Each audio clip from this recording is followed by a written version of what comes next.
Gua kan selalu ingat itu kan. Selama tangan dan kaki masih bisa melangkah, jangan lu bicara takdir. Maksudnya apa gitu.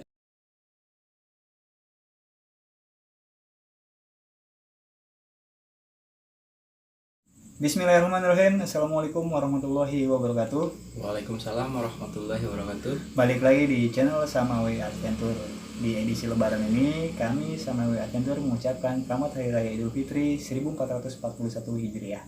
Taqabbalallahu minna wa minkum. Semoga Allah menerima amalan kita semua. Mohon maaf lahir dan batin. Ya. Bang, Oke, siap. hari yang fitrah nih bang. Siap. Hari yang fitrah itu kita punya segmen baru sebenarnya. Segmennya ngopi, ngobrol perkara ilmu. Mantap. Mantap. Iya, iya. Mudah-mudahan apa yang mau kita sharing ini bisa bermanfaat ilmunya. Amin. Yang akan kita coba sampaikan saat ini adalah SOP pendakian. Ya bang. Iya. SOP pendakian yang menurut kami, sekali lagi menurut kami adalah yang benar dan mungkin baik. Tapi belum tentu buat semua orang itu benar dan baik. Kembali lagi buat ke teman-teman gimana cara menyikapinya. Oke, jadi kadang-kadang kan kalau kita lihat sekarang ya, bukan sekarang juga sih, mungkin beberapa tahun yang lalu gitu ya. Jadi kadang-kadang orang itu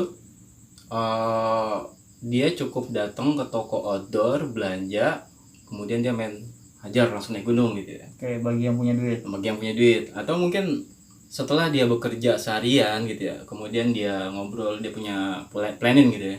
Kita nih liburan ini kita mau kemana gitu ya. Jadi begitu mereka nggak ngebahas terlalu jauh masalah manajemen atau apa gitu ya, atau apa sih yang perlu disiapkan sebelum kita jalan gitu. Jadi begitu mereka pulang kerja, mereka ketemu, hajar langsung main ke lapangan gitu kan. Langsung naik gunung. Langsung naik gunung. Mereka tidak tidur gitu kan, tidak ada istirahat. Jadi gitu sampai mereka ngobrol di warung, siapin perbekalan sedikit, beli nasi bungkus atau apa, mereka langsung jalan paginya karena ngejar waktu. Padahal paginya udah kerja capek, Iya, di perjalanan kurang istirahat sampai sana. Packing. Begitu mereka turun lagi, mereka terbayang-bayang nanti Senin ini udah masuk kerja gitu. Kerjaan banyak, Kerjaan banyak nunggu gitu. Meeting udah ditunggu. Meeting udah ditunggu. Hal seperti itu yang kadang-kadang makin menambah resiko pendakian, resiko kecelakaan pendakian gunung. Oke. Resiko ya. Gimana sih bang cara buat meminimalisir resiko? Berarti kan yang tadi kita sampaikan, kita pendakian tuh harus ada SOP-nya lah ya. SOP. SOP-nya itu SOP itu untuk mempermudah kita melakukan suatu kegiatan. Maksudnya melakukan satu kegiatan dengan benar dan terstruktur. Setidaknya walaupun tidak sempurna, tapi mendekati itu sudah bisa maintain situ. Oh ternyata kita harus seperti ini, harus seperti ini. Soalnya kalau kita lihat hobi mendaki gunung itu bukan hobi biasa kalau menurut hemat gua gitu ya. Ini hobi yang resiko tinggi dan hanya orang tertentu kali ya yang ibaratnya untuk menekuni hobi ini gitu kan. Ya, masuknya kategori olahraga minat khusus lah. Khusus ya. Olahraga minat khusus, kalau memang ini dibilang olahraga ya olahraga minat khusus juga. Karena olahraga ini pasti lo akan dituntut untuk punya fisik gitu kan. Punya fisik yang tangguh, yang oke lah minimal ya seperti itu ya. Kemudian punya aturan-aturan main. Kemudian punya mental yang cukup gitu kan. Karena yang dihadapi sama lo di lapangan itu bukan hal seperti biasa yang kita hadapi sehari-hari di kota gitu. Oke bang, jadi punya 3 poin sebetulnya. Ya, jadi kalau misalnya gua singkat gitu, gue zip gitu, ada 3 hal yang perlu disiapkan dalam lo memulai hobi ini gitu. Oke. Yang pertama itu ada yang namanya mental, fisik, kemudian skill. Hal yang perlu disiapkan untuk seorang pendaki individual, bukan kelompok gitu kan. Oke, berarti secara tidak langsung itu adalah SOP untuk semua pendaki per masing-masing, bukan satu kelompok penuh. Jadi tidak dalam misalkan satu kelompok 4 orang, hanya cukup 1 orang yang menguasai 3 poin itu, 3-nya bebas enggak ya? Selain nggak seperti itu. 4-4-nya itu satu tim itu harus menguasai itu. Karena masih begini, kalau lu tidak bisa menolong diri lu sendiri pada saat resiko kecelakaan di gunung hutan itu terjadi gitu kan, bagaimana lu bisa menolong kawan lu gitu. Kalau tidak mencukupi diri lu sendiri gitu kan, dalam arti perbekalan lu cukup, fisik lu oke, madai gitu kan, dan mental lu cukup untuk menghadapi suatu kondisi di lapangan gitu kan, bagaimana lu mau menolong teman lu yang tiba-tiba dihadapkan dengan kondisi seperti itu gitu kan. Yang ada lo akan jadi kayak tunjuk-tunjukkan gitu kan. Jadi lo kayak bergantung sama kawan lo gitu kan. Tapi kalau lo aja bisa bisa menghadapi diri lu sendiri, bisa menghadapi gitu kan. Lu dengan cara nggak langsung lu bisa menghadapi, menolong teman lu gitu di lapangan. Jadi gua rasa personalisasi setiap pendaki itu 3 unsur ini harus ada, fisik, mental, dan skill gitu. Dari 3 unsur ini menurut lu mana lebih dulu gitu? Apakah fisik dulu atau skill dulu atau mental dulu gitu? Kalau lu tanya gua, antara fisik, mental, dan skill itu nggak bisa diurutin bang, nggak bisa diurutin, ini menurut gua ya. Itu menurut gua kayak roda ya, kayak roda, maksudnya pada satu saat dia bisa ada di posisi paling atas dan suatu kondisi tertentu juga dia posisi ada di bawah. Cuman kalau misalkan gue ditanya menurut lu pribadi apa sih gitu, kalau menurut gue pribadi sih mental bang. Mental adalah fondasi. Mental adalah fondasi untuk kita bisa mempertahankan atau membuat poin skill dan poin apa namanya, fisik itu mengikuti atau bisa ditunjang. Oke. Kita sepakat gitu ya bahwa mental nomor 1 gitu ya. Yap. Menurut lu seperti apa sih mental yang harus kita persiapkan di lapangan itu kalau menurut lu bang? Menurut gua contoh simpel gitu. biar enak aja, biar teman-teman juga bisa membayangkan gimana.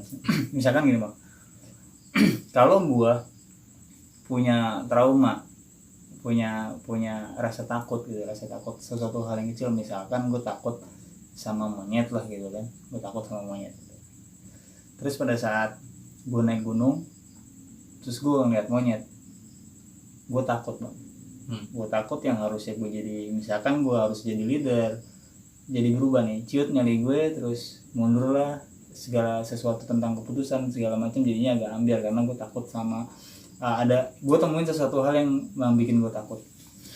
Jadi menurut gue itu penting, karena apa? Biar gue stabil, secara mental gue stabil. Kalau orang yang mentalnya stabil dalam suatu pendakian itu pengen memutuskan sesuatu juga agak mudah, lebih mudah dibanding kalau misalkan kita dalam tekanan yang nggak punya mental, under pressure terus mental nggak kuat, ambiar lah kita gitu kan, bisa kacau, keputusan yang kita ambil bisa salah. Tapi kalau misalkan mental kita kuat, setidak-tidaknya kita bisa tenang untuk bisa memikirkan apa sih yang harus kita ambil, itu mental.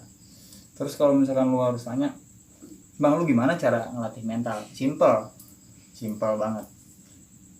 Dimulai dari kita yang terkecil. Kalau tadi kan gue monyet, misalkan gue takut sama monyet, ini contoh aja, mungkin nyari monyet agak susah ya bang. Contoh kecil lah, misalkan gue takut sama kecoa. Misalkan lu pada takut sama kecoa, ini misalnya itu umum ya, umumnya. Iya, kita usahakan deh mulai hari itu atau mulai beberapa hari sebelumnya atau beberapa bulan sebelumnya kita biasakan kalau ada kecoa jangan lari dulu. Itu yang pertama. Kalau sudah membiasakan ada kecoa kita nggak lari, coba kita tangkap. Dari mulai kita jijik, takut sampai kita berani megang, gue rasa mental itu udah mulai terasa. Dan itu bisa diaplikasikan ke semua jenis bang. Misalkan ada orang yang takut malam, gelap takut nih keluar sendiri, lu biasain aja kalau misalkan mau beli makanan, coba aja malam keluar. Ya kan, pas orang sepi lu keluar. Dicoba mentalnya gitu, ternyata jalan malam tuh enak, lu sepi sendiri segala macam. Dari mulai takut terbiasa dan ngerasa nyaman, gue rasa mental sudah mulai terbentuk. Ini beberapa contoh aja dari mental menurut gue. Plus juga misalkan waktu di Sispala atau mungkin di Mapala kan juga ada pelatihan mental yang mungkin dimarah-marahin segala macam ya. Fungsinya apa? Fungsinya biar kita ngerasa takut mungkin buat mereka, buat senior-senior kita, tapi sebetulnya mereka tuh melatih kita bahwa kita tuh harus kuat. Maksudnya kuat ya, lu dalam tekanan besar pun lu harus kuat, lu harus konsentrasi. Biar apa? Biar lu nggak salah ambil keputusan, biar lu bener mikirnya. Gitu sih bang. Jadi sebenarnya latihannya ya kayak gitu aja sih. Kalau gua ya latihannya gitu aja untuk mental. Basically emang nggak beda jauh gitu ya. Jadi emang tujuan mental itu sebenarnya kan kita meminimalisasi rasa controlling ya, rasa takut kita ya, fobia kita pada satu hal gitu kan. Ibaratnya kalau kita udah melewati batas itu gitu, batas rasa ketakutan gitu kan, itu tujuannya melewati batas ketakutan. Jadi lu kalau udah bisa kontrol rasa takut lu gitu, kemudian dihadapkan dengan situasi yang sebenarnya gitu kan. Ibaratnya kalau kita bandingin situasi kota kan beda dengan situasi lembah hutan gitu ya, apalagi hutan lebat, hutan rimbun gitu, yang notabene di sana itu lu mau minta tolong sama siapa gitu kan. Kalau di kota lu masih bisa teriak gitu, tolong gitu kan. Tapi kalau di hutan lu mau teriak sama siapa mau datang gitu kan. Begitu yang datang makhluk astral kan lu mental lu nggak cukup, lu bingung sendiri gitu. Ya sebenarnya intinya gitu, melewati batas takutan seperti yang tadi Bang Awe bilang. Kalau lu takut sama satu case, satu hal gitu, kayak kita pernah nonton dulu namanya Fear Factor ya di Antv gitu ya.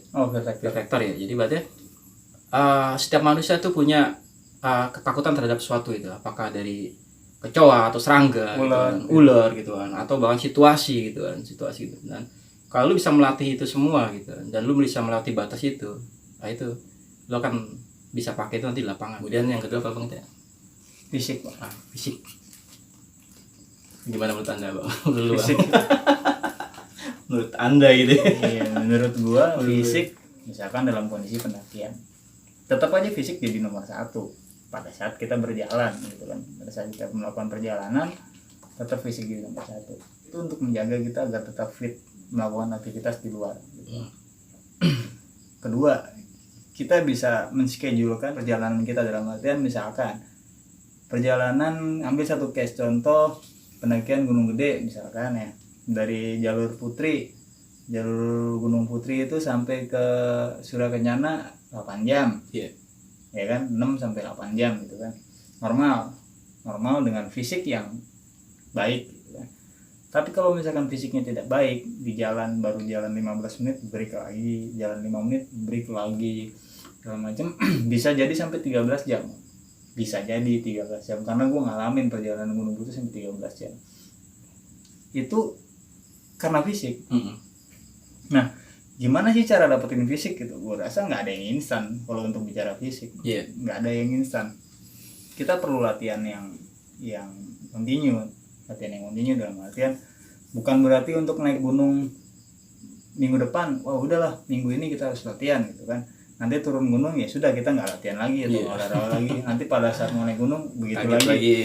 Ya itu sih balik lagi ke teman-teman punya waktunya atau tidak, berniat atau tidak untuk menjaga fisik. Balik lagi ke teman-teman apa. Cuman setidak-tidaknya lakukanlah olahraga senormal mungkin. Nah, pada saat mau ada pendakian ditambahin jamnya Bang. Pada saat joggingnya biasa seminggu sekali, ya tambahinlah setiap hari. Mungkin durasinya pendek nggak apa-apa, cuman dibiasakan. Dan gue lakukan itu pada saat mau misalkan pendakian hari Jumat. Dari Jumat sebelumnya gue udah mulai latihan. Dan gue hari Rabu malam itu terakhir latihan. Jadi gue punya fisik untuk istirahat itu ya hari Kamis. Jadi gue di hari Kamis tuh benar-benar istirahat. Istirahat tuh gue mempersiapkan fisik gue kembali normal lagi. Gue istirahat, prepare untuk segala sesuatu yang lain gitu, untuk kebutuhan peralatan, logistik segala macam tuh di hari Kamis. Jadi pada saat hari Jumat logistik siap, alat siap, fisik juga langsung support ya. Dan mungkin itu yang menurut gua itu yang membuat gua sampai sekarang masih nyaman aja naik gunung secara fisik. Nah terus gimana sih kalau lu nggak ada latihan fisik? Ya resikonya akan ditanggung sendiri plus ditanggung teman-temannya gitu ya kan. Karena kalau misalkan fisik kita nggak kuat, ya balik lagi bukan cuman kita yang repot, tapi teman-teman seperjalanan kita yang agak sedikit kerepotan nantinya. Walaupun ya namanya satu tim saling membantu. Alangkah baiknya kita tidak menimbulkan masalah untuk teman-teman kita seperjalanan. Gitu sih Bang. Fisik. Oke. Gue inget ya dulu senior gue pernah waktu zaman kita bukan pendidikan itu mungkin latgab gitu ya. Latihan gabungan ya. Jadi senior gue di tempat lain gitu maksudnya. Itu dia pernah pesan sama gue gitu ya. Selama tangan dan kaki masih bisa melangkah, jangan pernah lu bicara takdir. Jadi gue inget mulu sampai sekarang itu. Kalau misalnya gue dalam kondisi resiko parah gitu yang sampai gue down mental gue gitu, gue kan selalu inget itu kan. Selama tangan dan kaki masih bisa melangkah, jangan lu bicara takdir. Maksudnya apa gitu kan? Kalau dikorelasi dengan fisik adalah gue masih punya fisik yang tangguh gitu maksudnya kan. Jadi berarti seperti yang Bang Awe tadi bilang gitu, kita ada continue latihan harian gitu kan. Jadi berarti karena kita yang benar-benar nekunin hobi ini, kita nggak boleh lepas dari latihan-latihan seperti itu Bang, walaupun kadarnya cuma seminggu 2 kali gitu kan. Betul. Dan setelah gue ngalamin seperti itu, mental gue jatuh dan gue berpikir kalau gue masih bisa ngelangkah, ya gue nggak akan bicara wah takdir kita gue bakal mati nih di sini gitu, bakal mati nih gue kena badai gitu kan. Tapi gue pikir fisik gue masih oke, yang tadi gue bilang kan ya Bang ya. Selama lu masih bisa melangkah kaki dan tangan gitu kan, lu tidak bicara takdir ya, itu motivasi gitu. Walaupun itu lambat ya. Walaupun itu lambat gitu. Jadi itu ya fungsinya, bahwa fisik itu tidak dibicarakan nol besar ya, tapi selama lu masih bernapas, selama lu punya kaki dan lu punya tangan, diusahakan tidak berusaha, tidak merepotkan orang lain lah. Karena sebenarnya pada saat lu memutuskan untuk bisa naik gunung, untuk naik gunung, ya lu harus tahu resikonya sebetulnya sih. Maksudnya resikonya adalah lu tenaga lu akan diperas habis-habisan, mental lu akan diperas habis-habisan. Ya lu harus siap. Caranya gimana ya? Prepare-nya gimana ya? Latihan. Membiasakan diri, latihan, persiapan itu penting sih Bang. Kan kita tadi udah sepakat ya, ada tadi di dua unsur. Yang pertama adalah mental, kemudian yang kedua adalah fisik, yang terakhir ini skill. Kalau menurut gue skill apa aja sih yang dibutuhin oleh pendaki? Lagi-lagi menurut gue nih Bang, menurut gue, mungkin menurut teman-teman yang lebih baik, menurut gue itu mountaineering Bang. Yang pertama itu mountaineering. Apa sih mountaineering itu ya? Mountaineering itu ilmu atau pengetahuan kita tentang karakter gunung. Maksudnya karakter gunung atau aktivitas kita di gunung itu apa sih? Kan ada 3 jenis sih yang umum ya. Yang umum itu ada hill walking, terus ada scrambling, ada climbing, ya kan? Climbing sendiri tuh ada 2 tuh, ada yang rock climbing, ada yang ice climbing gitu. Terus kedua itu manajemen perjalanan. Manajemen perjalanan, kenapa gue bilang ada di nomor 2 menurut gue? Karena segala sesuatu itu butuh manajemen, butuh persiapan segala macam. Di manajemen tuh kita ada persiapan, segala sesuatu persiapan ada di manajemen. Oke. Di setelah manajemen gue biasa mikir itu P2M Bang. P2M itu ada pakaian, persiapan, pakaian, terus makanan. Iya, persiapannya itu apa, terus pakaiannya apa sih yang mesti gue bawa, terus makanannya apa sih yang gue bawa. Itu dasarnya. Terus gue biasanya tali temali atau simpul. Fungsinya apa ya? Buat ngikat tenda, buat bikin segala sesuatu lah kita butuh. Bivak gitu. Bivak, kayak gitu, tali temali. Terus apalagi selain itu ya survival, basic survival kita harus paham juga gimana sih caranya bertahan hidup. Dengan cara apa ya? Belajar lagi. Kita bisa bertahan hidup di gunung tuh harus kayak gimana gitu. Selain survival ya kita juga harus tahu gimana sih caranya rescue yang dasar gitu. Cara rescue dasar adalah ya merescue diri kita sendiri.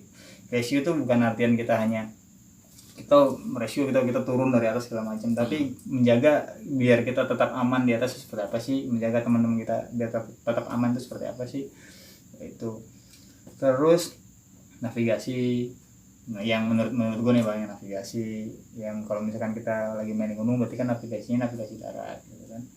Mungkin sekarang ada alat bantu GPS segala macam, tapi mungkin menggunakan metode lama juga penting gitu kan, menggunakan kompas. Metode lama ya, kompas terus peta kontur ya kayak gitu. Terus P3K ya setidaknya yang standar, paham cara menangani hipotermia.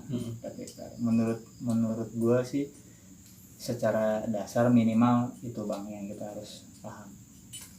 Kalau menurut lu sendiri ada berapa sih Bang? Kalau sepengetahuan gue, apa yang pernah gue lewatin ya, kita tuh mengenal ada yang namanya 13 materi dasar. 13 materi dasar. Punya gue nggak nyampe 13 gitu. Itu mungkin menurut gue gitu ya. Iya. Kalau 13 itu apa aja Bang? 13 itu pertama seperti yang lu sebutin tadi itu. Pertama adalah mountaineering. Kedua ada yang namanya manajemen pendakian atau manajemen perjalanan gitu ya. Sama lah ya. Yang ketiga P2M. P2M itu persiapan pakaian dan makanan gitu kan. Terus ketiga itu tali temali. Itu kita mengenal 8 simpul dasar. Kemudian yang kelima adalah setelah tali temali ada namanya komunikasi lapangan. Komunikasi lapangan. Kemudian berikutnya adalah ilmu kenal medan. Ilmu kenal medan. Kemudian navigasi dasar. Berapa tuh? Navigasi dasar. Terus ke-8 first aid. First aid itu sama seperti P3 standar gitu. Cuma kita sebutnya pertolongan pertama bahasanya gitu kan.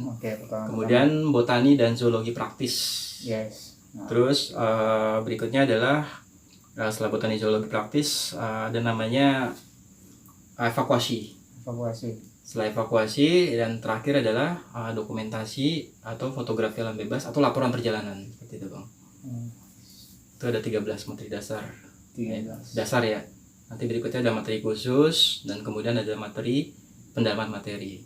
Oke. Jadi yang tadi bilang bang berarti apa namanya? Mountaineering. Terus manajemen perjalanan. P2M yang sama kayak gue ya, terus tali temali. Terus komunikasi lapangan, first aid, terus ilmu kenal medan, terus navigasi, survival, terus 10-nya ini apa? RC, rock climbing. Rock climbing ya tadi gua agak lupa ya, rock climbing. Terus botani zoologi praktis, evakuasi, terus yang ke-13 itu fotografi alam bebas, dokumentasi atau laporan perjalanan itu. Oke. Lumayan banyak ya bang ya sebenarnya. Nah kalau kita perhatiin ya segitu dasar bang, 13 materi dasar gitu kan.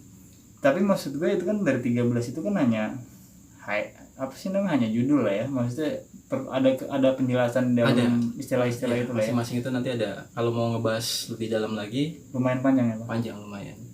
Kayak contohnya kayak mountaineering tadi kan lu udah singgung masalah hill walking, terus climbing, kemudian climbing yang ada 2 rock dan ice rock climbing gitu kan. Nah, itu teknik-tekniknya kan kita jelasin nanti di mountaineering. Oke. Masalah packing segala macem gitu kan ada di P2M.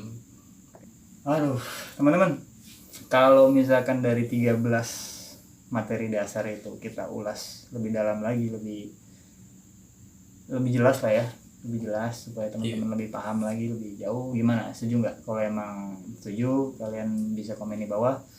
Mungkin kita akan bahas di segmen 2 ngobrol perkara ilmu bersama Samawi Adventure. Siap. Di next segmen kita akan bahas masalah 13 materi dasar. Itu aja. Ya wes, semoga apa yang kita sampaikan kali ini bisa bermanfaat buat teman-teman semua. Tolong kasih informasi lagi ke kita kalau misalkan ada sesuatu yang kurang atau terlewat dari kita, mohon diperbaiki. Terima kasih teman-teman. Sampai ketemu lagi di video selanjutnya. Assalamualaikum warahmatullahi wabarakatuh. Waalaikumsalam.